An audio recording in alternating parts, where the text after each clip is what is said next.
नमस्कार मित्रों, हम संधि प्रकरण के बारे में कल के वीडियो में अध्ययन कर चुके हैं। यदि आपको मेरा वीडियो पसंद आए तो लाइक कीजिए, शेयर कीजिए, सब्सक्राइब कीजिए।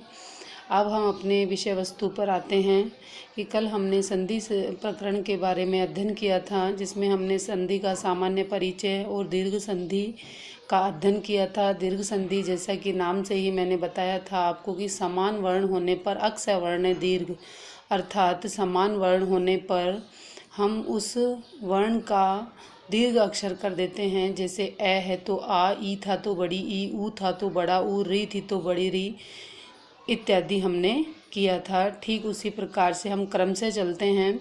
वैसे तो देखते हैं कि किताबों में हमको सबसे पहले यण संधि मिलती है, फिर अयाति संधि मिलती है। नहीं, हम कैसे चलेंगे? हम अपने वर्ण अनुसार चलेंगे। जैसे हमारी वर्णमाला के अनुसार चलेंगे। जैसे ए, आ, ई, छोटी ई, बड़ी ई, छोटा ऊ, बड़ा ऊ, ए, ऐ, ओ, औ, अंग, ए। इन्हीं में ही हमारी सारी संधियों का सार छिपा हुआ है। अब हम गुण संधि पढ़ते हैं। अभी तो हमने कल तो दीर्घ संधि पढ़ी थी, आज हम गुण संधि का अध्ययन करते हैं। गुण संधि का मतलब तो आपको पता ही है कि थोड़ा सा गुण, मतलब थोड़ा सा और आगे, थोड़ा सा और आगे। ठीक है, ये देखिए मित्रों, गुण संधि, इसका सूत्र है आद गुण है, आद गुण है। अब जब हम इसको विश्लेषित करते हैं सूत्र को, तो ए वर्णादचि परे पूर्व परयो रेको गुण है, आदेश श्यांत है संहितायाम है। अर्थात ए और आ के अंतरम हस्व या दीर्घ ई और बड़ी ई, ऊ और बड़ा ऊ और री तथा री आए तो दोनों के स्थान पर क्रमशः ए, ओ, अर और अल आदेश हो जाता है। अर और अल आदेश हो जाता है। ये देखिए ए, तो जब तो मैंने आपको क्या बताया था दीर्घ संधि में, तो ए और आ बराबर आ था, ई और ई बराबर बड़ी ई थी, ऊ और ऊ बराबर बड़ा ऊ था। लेकिन अब अपने यहाँ पे क्या हो गया, हल्का सा विस्तार हो गया। विस्तार का मतलब क्या हो गया कि बड़ी ई के बाद में कौन सी मात्रा आती है? ए की मात्रा। और बड़े ओ के बाद कौन सी मात्रा आती है? बड़े ओ से पहले क्या आती है? बड़े ए से पहले बड़े ओ की मात्रा आती है और फिर औ की मात्रा आती है। तो हमको थोड़ा सा बड़ा करना है। थोड़े से बड़े का मतलब क्या है? ए और औ। ठीक है, ऐसे ही अर और अल आदेश करते हैं, जैसे गुण स्वर कहलाते हैं।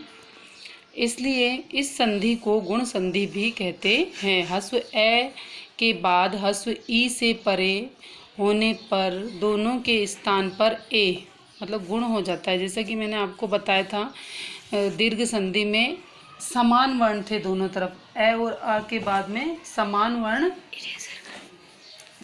वर्ण थे। जैसा कि अब हम यहाँ पे आगे अध्ययन करते हैं, तो प्लस से पूर्व ए है और प्लस के बाद में ई है। ए और ई मिलकर के क्या बना? ए आदेश हो गया। जैसा कि नर में क्या है? ए प्लस ई बराबर क्या हो गया? ए, तो क्या बन गया ये? नरेंद्र। ऐसे ही उप प्लस इंद्र है तो क्या बनेगा? उपेंद्र। हित प्लस इच्छा है तो क्या बनेगा? हितेच्छा। धीर प्लस इंद्र है तो क्या बनेगा? धीरेंद्र। ऐसे त्व प्लस इति है तो त्वेति। मम प्लस इव है तो ममेव। तस्य प्लस इति तस्येति। वीर प्लस इंद्र वीरेंद्र। ऐसे ही हस्व ए के बाद दीर्घ ई है। हस्व का मतलब क्या होता है? छोटा। के बाद यदि दीर्घ ई होने पर भी दोनों के स्थान पर क्या आदेश होगा? हमको तो ए करना है। मतलब इसका कोई नियम नहीं है, लेकिन मैं आपको एक पहचानने का तरीका बताती हूँ कि जिसके सर पर एक मात्रा, मतलब कौन सी संधि लगानी है हमको? गुण संधि। तो देखिए, नर प्लस ईश, लेकिन इसके सर पर कितनी मात्राएं हैं? एक ही मात्रा है, देखो, है ना। तो क्या बना ये? नरेश। क्या बनेगा? नरेश। परम प्लस ईश परमेश, ये रही एक मात्रा। खग प्लस ईश खगेश, ये रही एक मात्रा। मम प्लस ईशिप्त ममेशिप्त, ये रही एक मात्रा। सुर प्लस ईश सुरेश, एक मात्रा। राम प्लस ईश्वर रामेश्वर, एक मात्रा। जैसा कि मैंने आपको बताया कि ये कोई नियम नहीं है, लेकिन पहचानने का एक बहुत ही साधारण सा तरीका है कि जिसके सर पर एक मात्रा, मतलब थोड़ा सा गुण हो गया भाई, थोड़ा सा इसको हमने वजन दे दिया। ठीक है, गुण कर दिया इसको। ऐसे ही नेक्स्ट हम चलते हैं। दीर्घ आ के पश्चात ह्रस्व ई होने पर दोनों के स्थान पर ए गुण आदेश हो जाता है। आ प्लस ई बराबर ए, दोनों मिलकर के क्या हो गए, आ प्लस ई बराबर ए। ठीक है, अब अभी अपने पास क्या था, ए था, लेकिन अब हमारे पास में क्या आ गया, आ गया। तो महा प्लस इंद्र क्या बना, महेंद्र। रमा प्लस इच्छा, रमेच्छा। रमा प्लस इति, रमेति। यथा प्लस इष्ट, यथेष्ट। ऐसे बहुत सारे उदाहरण हैं जिनको हम देख सकते हैं कि सबके सर पर एक एक मात्राएं हैं। मतलब कौन सी संधि हो गई यहाँ पे, गुण संधि। सखा प्लस इति, सखेति। सखा प्लस यु, सखेव। गंगा प्लस इति, गंगेति। लता प्लस यु, लतेव। ऐसे ही दीर्घ आ के परे दीर्घ ई होने पर दोनों के स्थान पर ए गुण आदेश हो जाता है।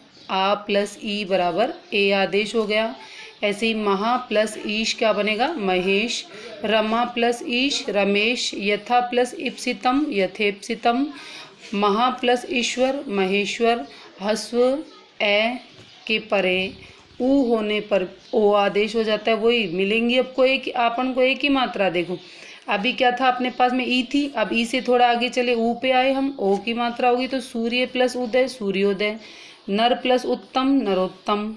ये देखो सर्व प्लस उदय, सर्वोदय। हित प्लस उपदेश, हितोपदेश। गुरु प्लस उत्तम, गुरोत्तम। पुरुष प्लस उत्तम, पुरुषोत्तम। चंद्र प्लस उदय, चंद्रोदय। तो इसी प्रकार से हम देखते हैं कि सबके सरों पे देखो एक एक एक एक मात्राएं हैं। एक मात्रा का मतलब क्या होता है, जहाँ भी दो वर्ण मिलकर के एक मात्रा उपस्थित कर रहा है वहाँ पर कौन सी संधि हो जाएगी, गुण संधि। कौन सी संधि होगी, गुण संधि। ह्रस्व ए के बाद में बड़ा ऊ होगा तो भी हमको अव करना है। जैसे जल प्लस उर्मी, जलोर्मी। कृष्ण प्लस उरु, कृष्णोरु। सुयोधन प्लस उरु, सुयोधनोरु। नव प्लस उड़ा, नवोडा। दीर्घ आ के पश्चात ह्रस्व ऊ होने पर दोनों के स्थान पर औ आदेश हो जाता है। आ प्लस ऊ बराबर ओ। ऐसे गंगा प्लस उदकम, गंगोदकम। परीक्षा प्लस उत्सुक है, परीक्षोत्सुक है। यथा प्लस उच्च, यथोच्चक है। तथा प्लस उच्चितम, तथोच्चितम। दीर्घ आ के पश्चात दीर्घ ऊ होने पर भी दोनों के स्थान पर औ आदेश हो जाता है। आ प्लस ऊ बराबर औ आदेश हो गया। ऐसे ही महा प्लस उरु, महेरु। दया प्लस उर्मी, दयोर्मी। गंगा प्लस उर्मी, गंगोर्मी। लता प्लस ऊर्ध्व है, लतार्ध्व है।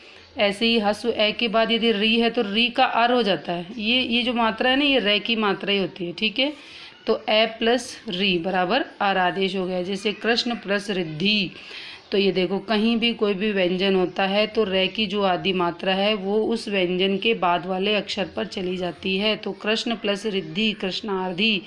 देव प्लस ऋषि, देव ऋषि।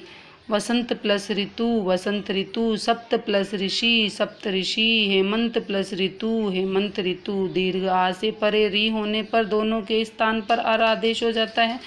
जैसे महा प्लस ऋषि, महर्षि। महा प्लस रिद्धि, महर्दि। वर्षा प्लस ऋतु, वर्षा ऋतु। राजा प्लस ऋषि, राजश्री। देखिए मित्रों, मेरे द्वारा दी गई जानकारी यदि आपको पसंद आए तो मेरे चैनल को सब्सक्राइब कीजिएगा, लाइक कीजिए, शेयर कीजिए। आगे देखो अपन अपने विषय पर आते हैं। ए ह्रस्व के बाद में री होने पर दोनों के स्थान पर अल आदेश हो जाता है। जैसे ए प्लस री बराबर अल हो गया, और त्व प्लस ल बराबर क्या बन गया, तवल्लकार। मम प्लस री, मल्लकार। तो अल आदेश कर दिया हमने तो क्या हो गया, मल्लकार हो गया। तो दीर्घ आ के बाद में यदि ल है तो इसके स्थान पर भी हम क्या करते हैं, अल आदेश करते हैं। जैसे माला प्लस लकार, माल्यकार। शाला प्लस गुण, शाला प्लस लकार तो शाललकार हो गया। और गुण संधि के जो अपवाद हैं वो देखो, अक्ष प्लस ऊहिणी, अक्षोहिणी। न को अणे आदेश हो गया, ये इसके अपवाद हैं। ठीक है, प्र प्लस ऊड, प्रौढ़, ये भी गुण संधि में आएगा। उप प्लस रिच्छति, उपारिच्छति। प्र प्लस रिच्छति, पृच्छति। सुख प्लस रात्र, सुखार्थ। तृतीय तत्पुरुष समास के होने पर दुख प्लस रात्र, दुखार्थ। तृतीया तत्पुरुष होने पर पिपासा प्लस शत पिपाशार्थ। तो इस प्रकार से हमारी गुण संधि कंप्लीट हुई। देखो मित्रों, संधि एक ऐसा प्रकरण है जो कि किसी भी प्रकार के कॉम्पिटिटिव एग्ज़ाम में इनकी बहुत ही महत्वपूर्ण भूमिका होती है। चाहे वो छोटे से छोटा एग्ज़ाम हो, बड़े से बड़ा एग्ज़ाम हो, जहाँ पे आपके हिंदी, जैसे मान लो आपके हाई कोर्ट वाला एग्ज़ाम है, तो हाई कोर्ट वाले एग्ज़ाम में भी हमारे यहाँ पे हिंदी के अंतर्गत संधि हमारे काम आएंगी। और ये संधि हिंदी, यदि आपको संस्कृत में संधि आ जाती है तो आप हिंदी में भी संधि को आराम से सॉल्व कर सकते हो। और जितने भी अपने जैसे यूपी टेट है, एमपी टेट है, सी टेट है, आर टेट है, एच टेट है, कोई से भी स्टेट में यदि आपके टेट के एग्ज़ाम होते हैं तो वहाँ भी आपके लिए अति महत्वपूर्ण भूमिका निभाएगी। अतः आप इसको ध्यानपूर्वक पढ़ें। बार बार वीडियो को यदि 2 बार भी आप देख लेंगे तो आपको आसानी से संधि समझ में आ जाएगी। अतः आप मेरे चैनल को सब्सक्राइब करें, लाइक करें, शेयर करें। धन्यवाद।